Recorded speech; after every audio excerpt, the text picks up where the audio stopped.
with my February wrap-up.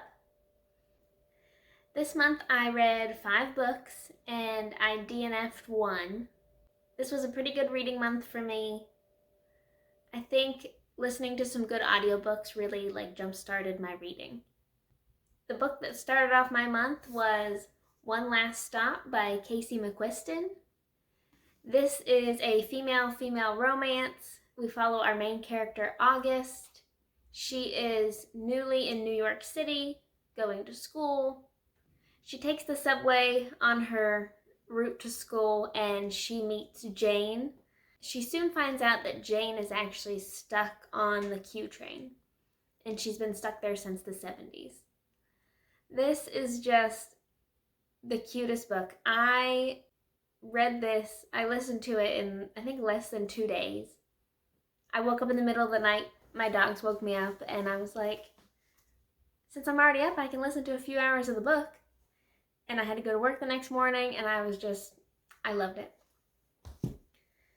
And then I ended up buying this copy for my husband for Valentine's Day, because I was like, you have to read this. I don't usually love romance, but when it's female-female romance, it feels a lot more relatable to me. There is a trans character, and some of you know that my husband is trans, which I love that representation. To have a book be so diverse, I loved it. I can't say anything more. This book spanned a lot of genres. It was a romance with a mystery element, some kind of sci-fi twist, and a little bit of historical fiction thrown in. I did really love the historical aspects that were weaved into the story, talking about Jane's activism and the Stonewall riots and the AIDS crisis. They were good reminders to go back and look at our history and see how far things have come. And I also love a setting that's not traditional, so a lot of the book took place on the subway. The themes that this book touched on were found family, which I think is really important in queer literature, because a lot of the times, I don't want to say a lot of the times, but sometimes families aren't supportive, so you have to make your own family. And this group of roommates and the side characters, they were just so supportive of each other. They all helped each other towards goals that were set out, and everyone worked together really well. It also touched on how, I guess, generational trauma is passed down. Part of the story is that August's uncle had been missing since her mother was a child, and when her mother had August, she was still trying to solve that mystery, and August grew up looking for clues, reading through documents, just helping her mother try to solve this mystery that she didn't really want to be that big of a part of her life. And like I said before, it also touches on the LGBTQ community's history and kind of puts in perspective where we are now, what can still be done, but also how far we've come. The next book I read was Sheila Levine is Dead and Living in New York by Gail. This was on my video of wanting to reread my 6 favorites that are still on my shelves.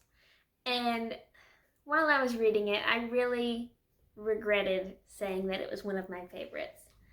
I first read this back in 2016, and I don't know if I blocked out the homophobia and the racism on the first read, if I was just kind of swept up in the funny parts and seeing if she was going to find a man, but she says some awful things. The word fag is used so many times in the first half of the book, I almost DNF'd it just because of that. But I kept going because I was like, how could this have been one of my favorites? And I really do think it was just because it felt like a sitcom that I was just being sucked into. It was written in 1972, which I know was a different time, but the gay bashing and her anger towards men for being gay because then she can't date them is just, it's too much. But like I said, there are funny lines. Like, she described New York City as a jockstrap because it supports the men. And she had to go to a morgue in Rome with her friend. And she said she loves the city. And she's like, would you want to live here? And she said, no, I'd like to die here. They have a beautiful morgue. So just like the one-off lines were entertaining, but the book overall left a bad taste in my mouth. It does touch on some mental health. Sheila's going to therapy at one point, but it doesn't really dive into it, and she doesn't put therapy in a good light. Like, she's annoyed by her therapist. So this book is all about Sheila and her attempts to find a husband because she's turning 30. She's from a Jewish family, and everyone wants to know why she's not married. So she decides she's going to commit suicide, and this book is her suicide note for everyone to read. This book does make you think about what it's like to have such high familial expectations put on you, and if you're failing at their expectations, how that defines your worth. But it's just not well executed. I think they did make it into a movie, and maybe sometime I'll watch the movie and see if it's any better. It is quite uncharacteristic of me to finish a book that I don't like, but I just felt the need to get through it and see if there were any redeeming qualities. And I take back calling it one of my favorites. Let me get a drink of water. My voice is croaky.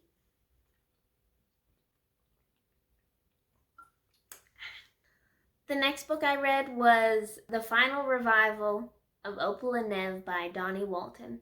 And I listened to this on audiobook, and I'm so glad that I did. It's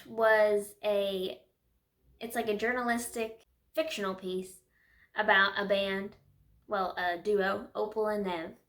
And the audiobook is wonderful because it's a cast of characters. And it's kind of in the same vein as Daisy Jones and the Six. So I loved that book. I loved this book. I'm also a lover of late 60s and then 70s and 80s music, so this duo fit right in there. With it being a cast of narrators, it was just so easy to get immersed in the story.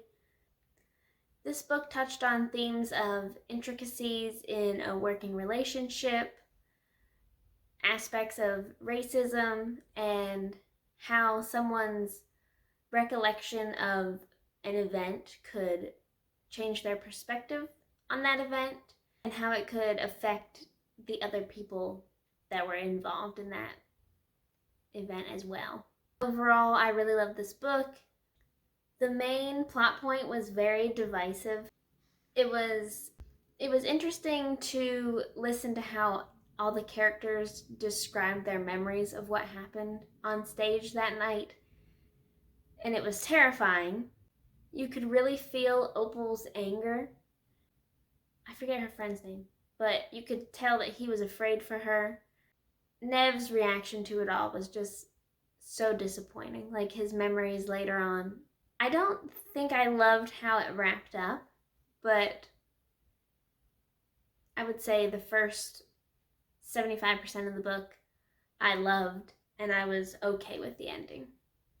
The next audiobook I listened to was Where'd You Go, Bernadette by Maria Semple. This is a satirical novel, and it follows Bernadette. She is a mother. She used to be an architect, but she no longer plans or creates. Her daughter is in middle school, and the other parents are kind of haughty, and they look down on Bernadette because she doesn't get involved in school activities. The dad works at Microsoft, Bernadette's always fighting with her neighbors, and she has a virtual assistant from another country. But the family is planning a trip to Antarctica because the daughter had gotten good grades all throughout school and they had promised her something, and she wants to go to Antarctica. This was another book that I listened to in about 2 days. It was so funny.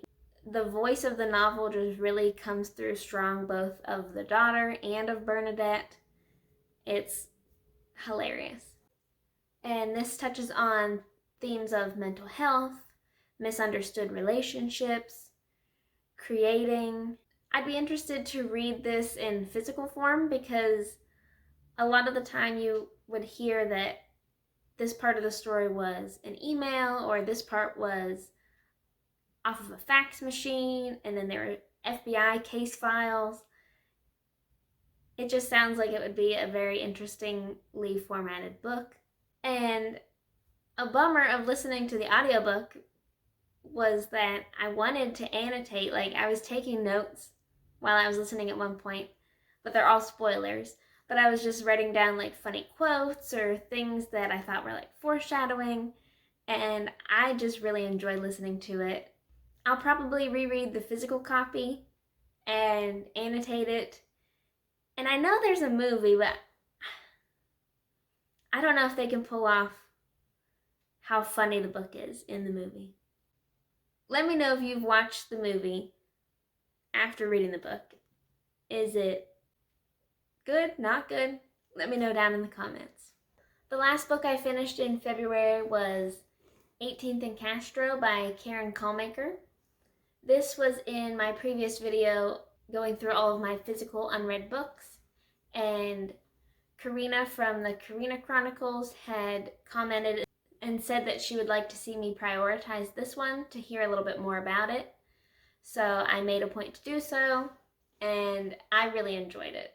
I bought this when I was in high school. I was in my first lesbian relationship, and I wasn't seeing any media representation of lesbians. So my girlfriend and I think we watched like The L Word, but I wanted books, and I think I found that on Amazon. It's a used copy from like a library, but I remember buying it, hiding it from my mother, and then I think I was too embarrassed to read it. So it is erotica, but it is vignettes that follow the different characters' experiences on Halloween night in the Castro area of San Francisco. And all of the characters essentially live in the same apartment building. And each little chapter is a different apartment and what relationship's going on in that apartment. They were all quick, short stories to get through, so I read it in just a couple days, reading a few at a time. I did think that some of the dialogue was a little cheesy, but I don't regularly read erotica, and I feel like the last like erotica book that I read was 50 Shades of Grey, and the dialogue in that sucked too. So I mean, is that just a thing? It seems like it's a thing to me out of the 2 erotic books that I've read. Apart from the erotica, this book did have some pretty important themes that it touched on, such as body image and a sexual relationship during marriage, exploring identities, love as an art form, loss of a partner, the butch versus femme dynamic, the stereotypical friendships with exes that happen in lesbian media and lesbian life. Overall, it was a good book. I don't know why I waited 10 years to read it. I'm glad I read it now when I'm more comfortable with myself. On to the book that I DNF'd. I did not finish Catherine House by Elisabeth Thomas. I listened to it on audiobook, and I got 33% of the way through. I love a good plotless book, but nothing was happening. Nothing besides descriptions of the weather and what things smelled like. And there was something weird going on, but it wasn't being really dived into. I just wanted more. I wanted to at least like one of the characters. I hated them all. And when I got 33% through and wasn't enjoying it, I decided I wasn't going to finish it. And I tried to look up other reviews, and the one that I did watch on BookTube, I think it was Jess Owens. She didn't like it either, but she finished it. She didn't like it. I want to talk to more people about why you loved it, if you loved it, and if you agree with me and nothing was happening. Let me know how you feel about Catherine House down in the comments. On to what I'm currently reading. That is Breathing Lessons by Ann Tyler. I'm about 20% through, enjoying it so far. This book follows a married couple. They're in their late 40s. They're on their way to a friend's funeral and just stopping along the way. This book was in my physical unread books video, and Rosica from the Midnight Reader suggested that I prioritize it because it does have some sentimental value. A resident from the first nursing home I worked at gave me this book because it was one of his favorites. And I'm glad I picked it up because I'm enjoying it so far. That was my February wrap-up. Let me know what you guys think about these books. If any of them sound like things that you're going to add to your own TBR. And I'll see you in the next video. This month I read 1, 2, 3, 4, 5. I'm not even going to talk about that.